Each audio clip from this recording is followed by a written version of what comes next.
Hi, so my name's Ashley. Welcome back to my channel, Homestead Country Living. Today I want to share with you what I plan on having in my hospital bag for myself, for her, and for my husband. There's a few things that I don't quite have in here that are like last minute things I just need to put in.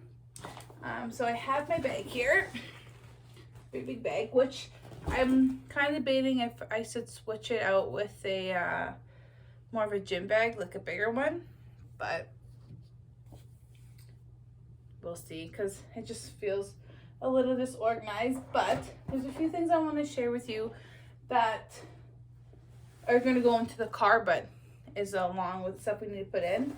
So first we have just our baby mirror, and this just needs to go back in the car. We have taken it out because John is now in a different car seat. Just the liner that goes in the car seat for extra padding because it's so tiny. And then we also need to put this in there. Make sure we bring it with us. And I think I showed this that we got from Amazon. So I want to put that in there as well. So the things that I'm bringing with me. Oh, I have her toy that Tim picked out for her on just hanging off the bag. So I put a baggie of disposable underwear. These are Depend silhouettes. I use these with John, and a friend of mine recommended them, and I personally like them better than what you wear at the hospital, the pads and the mesh underwear. I just find these easier to use. Pull them on, take them off, throw them out, put a new one on. So I have 6 in here, and if I need more, then I can get Tim to come bring me some more. But I have those, which I really like. I also have my bag, of toiletries. By the way, this is postpartum care stuff, so if it's not your thing or if it's just not what you want to listen to, that is definitely okay. I just do want to give that warning out ahead of time. But I have my bag of toiletries. So in here I have Tim's deodorant, my deodorant, some hair ties. So I have our deodorants. I have, this is not what's in here, but I have some of Tim's medication, just so it's ready, we don't have to worry about it. I have some ponytails, and I have some lip chat. I also have some stool softeners, just in case. I have my tips for my insulin pen, and that's one thing I need to grab. I need to grab my insulin pen and my glucose meter and all that stuff, but I use it still, so that'll just be a last minute grab off the counter. And then in the other pocket I have toothpaste. I have my healing foam. It says cooling pain relief from Vag to Tush. This is the Frida Mom brand. So well, that works. And I also have a razor. I think that was just in here because this is also, I use this for travel, so I think that was just in there from before. The last thing I'm gonna worry about is if my legs are shaved, let's be honest. I also have the hospital gown that I purchased off Amazon. So what it looks like I said, it has the snaps in the back, and then it has the snaps in the chest part up top here. So I have that ready to go.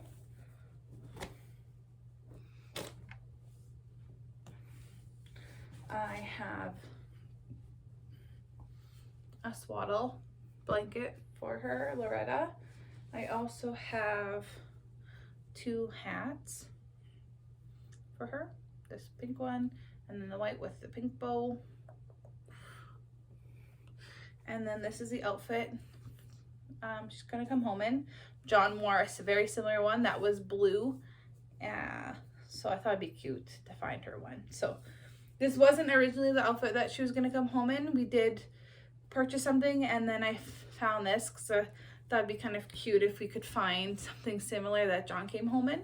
So this is her coming home outfit, and which reminds me I need to put socks in this bag because those don't have feet. This is just an extra one just in case. A little onesie. And then I have these. Not sure if we're gonna put them on her or not, but they are for newborn up in probably size 3 months because they're the 0, so they're the smallest ones. But I just brought them just in case we decide we want to, but to be honest, I'm not sure if we even will. And then I have a change of clothes. I'm not gonna show you because there's socks and Tim's underwear, but I have change of stuff for Tim, as well as a shirt for him and a pair of pants. And then for myself, I'm bringing a clean bra, some leggings, just a comfy top, and a comfy sweater that I just bought from Costco not too long ago. And this was just my coming home outfit. I just wanted something nice and cozy, and the tights that I have are the cotton ones with like the really thin band, so they're not restrictive at all, and they're not the kind that kind of like sucks you in, so they'll be very comfy to wear. And I also want to put in here a change, like a nightie, like a pajama nightie, just in case, because with John, we were in the hospital for 5 days before we can come home, just because he needed some extra attention. He needed to go on to that light pad, so I'm not too sure what's going to happen with Loretta, so I just want to plan ahead of time and make sure I put an extra pair of like a nightie in there so I can change. And then I also, this is for the car, it's a noise machine, but I figured we could bring it into the room with us and then we also have it in the car. I didn't have any of this when I had John. He didn't really need it, but I just thought, you know, in case we decide we want to use this, we have it. It has different types of sounds, different volume levels, it has timers, so give it a shot. I have some snacks in here for Tim. So some almonds, some Ritz Bites, some Welsh fruit snacks, and some granola bars, just in case. I have my baggie of shampoo and conditioner, and I also have some body wash in here as well. So I have that, and that's why I think I want to use a different bag, because this is already getting quite full. Or I might just have a bag for clothing and then a bag for all this other toiletries and stuff. And then I also have the tucks that I got off Amazon. I heard about these. With John, I didn't use any postpartum care items. I just did the salts bath, and I have one here, so I can have one so I can use it at home. It's just those little trays that go in, you sit in your toilet, so you sit on and have a salts bath. So this has witch hazel in it, and I thought that foam did too, but I didn't see it on there. But nonetheless, this is just like wipe pads, like you just use it to wipe. The other one, it's like a foam, so you put it on your pad or your disposable underwear, and then you put it on. So I have this as well. And think that's all I have in here for now. So that is what I have. The other thing is I want to make sure I pack my slippers, but I wear them all the time, so those. And then I need to put in a pair of shower sandals, which are in the closet. So I think that's it that I need to get still. An extra pair of pajamas. I need to last minute grab my slippers, my other medication, and those sandals, and that's it. Those 4 things. So for the most part, everything's ready to go. Just go and grab it when it's time to go. And like I said, I never had any of this postpartum care stuff before, so I'll definitely, in the next video after she's born, obviously, and after I've delivered, I will give you my thoughts on the product and tell you how I thought. I definitely probably could have used some when I had John. I had a harder recovery. I had almost a 3rd-degree tear, so it took a while for me to heal, and I would just wonder if maybe that would have helped at all. So I'm kind of curious and interested to see if that will make a difference this time around. I mean, I hope I don't tear, or at least not as bad as I did with John. So I mean, I will know, and if it happens, it happens, and we'll just go from there. But that's all the stuff that I have. I'm excited to use my own hospital gown. That's super soft, way softer, and I don't feel as open and exposed, especially in the back, because even if I get the epidural with the snapbacks, it can be in between the snaps. Like with hospital gown, you just have to tie at the top. I think you have to tie in the middle. So I feel like I'll be a bit more covered, and then I can at least unbutton the top when she's born, or like, you know what I mean? Because I felt like last time I was just like straight, nothing on. So I feel a bit more covered up, a bit more comfortable. And I think when I had John in May, so I had just had like a summer dress, like a t-shirt dress that I wore home. So now it's a bit colder. I think these tights and stuff will be really comfy. And I was watching previous videos of other people sharing their hospital bags and people who've delivered in the winter months, and lots of them come home in tights. They say not to wear anything that's too restrictive or tight. So I really like these cotton tights. I don't have too many of them, but I have a couple pairs, and those are what I've been wearing the last few weeks anyways, because my other tights have gotten too tight around my belly and they shrink down and just not comfortable. These ones stay up, and even if they roll, it's not like the elastic band sucks you in. So they've been very comfortable. And yeah, I'm debating on whether I should bring a towel. I know lots of people bring their own towels, but they have lots there. And in the hospital that I'm planning on delivering in, you have your own room, your own you have your own delivery room, and then after you deliver, you get transferred into a postpartum room, and you have your own bathroom in there. So they have towels and they have everything in there. So I don't know if I really want to lug around a towel with me. We'll see. I might just throw it in there last minute. But that's pretty much everything that we need. I'm not bringing diapers or any stuff like that because they have it all there. And if I need a bottle, they have all that kind of stuff there too. So that's kind of all we need. And so yeah, we're just counting down the days. There's not too many days left.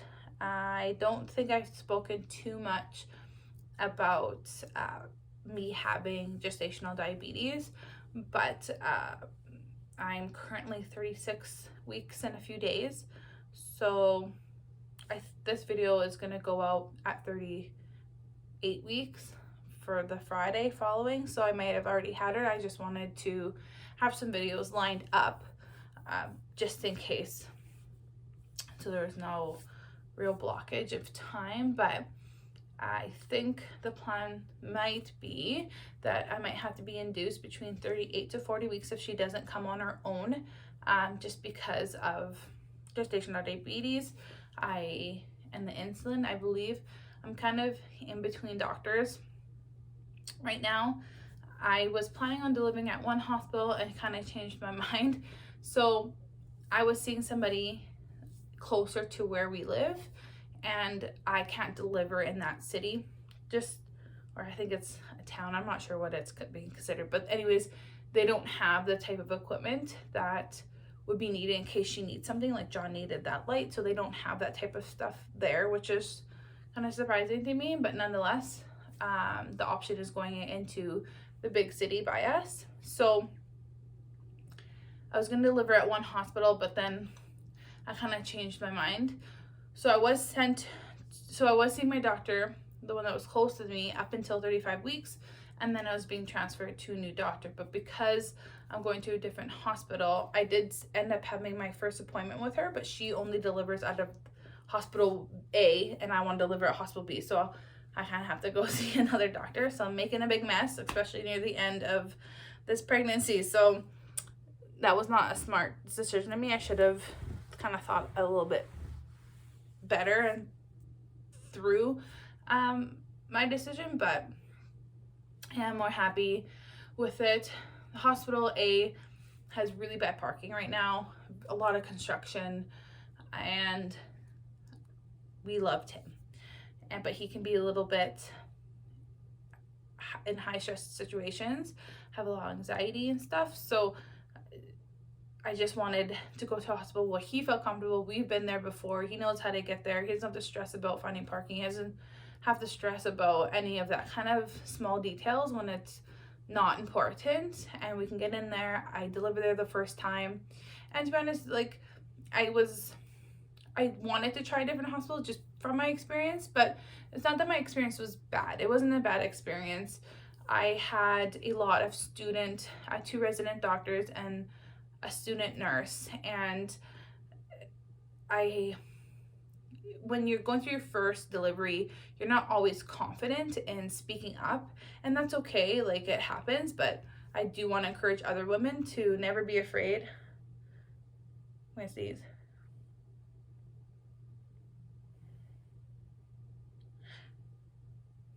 I don't know. Excuse me, sorry. Never be afraid to say something if you're thinking about it. So I had an overall good experience. I wasn't planning on having an epidural with John. I was kind of scared to get one, but just I had to end up being induced with him because I wasn't progressing in my dilation, and my water broke, and I was nearing the end of my time from water breaking to how much time they allot you to give birth vaginally. So I was induced so I could speed up my dilation and all that kind of laboring, and I ended up getting an epidural. And when it was time to push, all I remember is just feeling the pressure of wanting to push, but I couldn't feel my contractions. So I feel like epidurals kind of work for people differently. Like, I have friends that say they felt nothing, not a thing. I have some people say they felt everything kind of below the hips, and that's kind of what I was experiencing. So I could no longer feel contractions, but when it came time for him to be crowning and stuff, I felt all of that. But I couldn't feel contractions, and all I remember is just feeling the urge to push him, and maybe that's why I tore, because I was pushing my body too fast. I don't know, but I just remember overhearing one nurse, the student nurse, saying, like, well, can't you feel your contractions? And the nurse that was kind of shadowing with her said, well, she can't feel them, she has an epidural. So there was that. And then I had two residents, doctors, and I believe one, from the way they were talking, one was probably in their last year of residency, and I think the second resident, I think that was his first delivery. Like, I think John was his first baby he delivered. So he was great during the laboring. He was amazing. And he was amazing during it all. Like, you got to learn. But when it came down to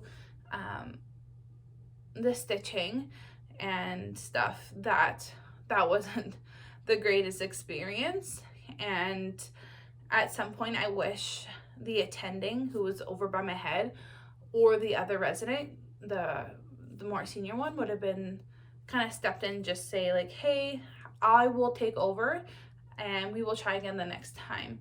Because it wasn't that it was bad.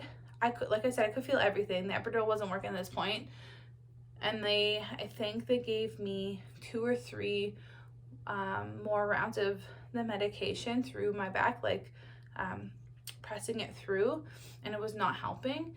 And so I felt the needle, I felt it all. And it was a very long process of them doing it, because they were just like, where do I stitch here, stitch there? And it was, I honestly felt like it was just as long as delivering, and I was almost at the point of like, stop touching me. But like I said, like,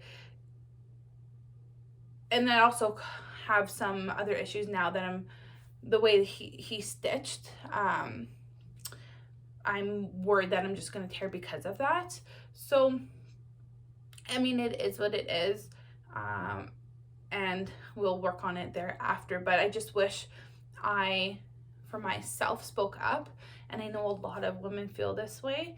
And I know going into this one, I would and I will speak up. And because it's not to be rude or to be harsh. I'm all for people learning.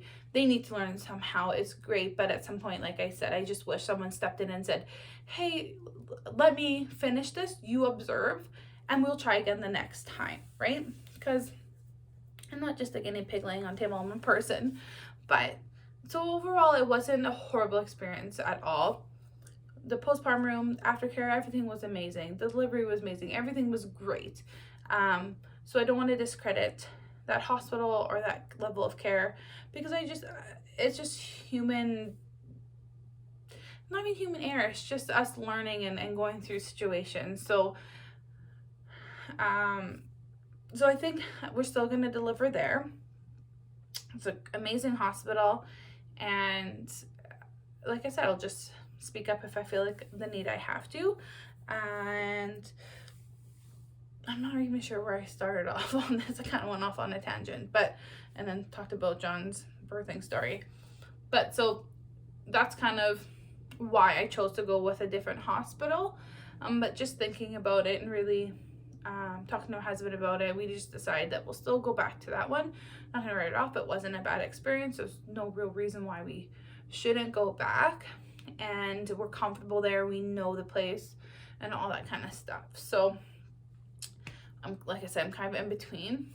I know for sure they're not gonna let me go past 40 weeks. So if I'm still pregnant by 40 weeks, like between the week of 28 weeks and the week of 39 weeks, is at some point when I talk to my other doctor, when I finally meet her, we'll decide what the plan is if she is born. And also I go for weekly fetal assessments now to track her growth, to see if, right now she's doing great. She's right where she should be. She's the 50th percentile. So there's no concern of, like, as far as her size is, to be worried about having to be induced.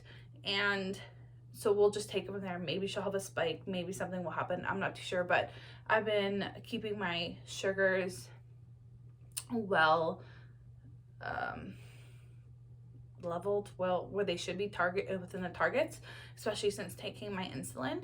And so I'm not too concerned about that, but I know for sure they won't let me go past 40 weeks. So she could really come any day now. I'm experiencing a little bit of preterm labor contractions, especially in my back. So not quite Braxton Hicks, a little bit of Braxton Hicks, but I'm also getting that back pressure. So who knows? I know with John, from 32 weeks up until he was born, I was experiencing preterm labor stuff kind of throughout the time. So babies are unpredictable, pregnancy is unpredictable, delivery is unpredictable. You can never know what's going to happen, when it's going to happen. So we shall see. Getting very excited, getting a little impatient because I just want her to be here, but I know she will come when she's ready. So I'm hoping I don't have to be induced. Just because it's just all of a sudden your body's going right into it, which isn't the funnest experience. But if it needs to be done, then that's what we'll have to do. And I just want her to be good, and it's my prayer that we won't have to stay as long, and she'll be healthy and good, and we'll be able to come home. So yeah, that's kind of what we have in my hospital bag. If there's anything else I additionally add that I didn't think of, oh, the two other things I want to grab is like my hairbrush and my hair straightener and my blow dryer, I guess, so I can shower and stuff before I come home, or if I just want to freshen up and feel good, I have that with me. So I definitely think I'm gonna have to get the other bag because I don't think I can fit anything more in here, but that's another thing. I kind of have a list in the kitchen of stuff that I need to grab. So I need to grab my hair stuff, and I also have toothbrushes. I showed you the toothpaste, but oh yeah, so I have toothbrush for me and a toothbrush for Tim. So I have those two toothbrushes, and oh, I also have some contacts. Look at that. There's some stuff in here that I forgot that I packed.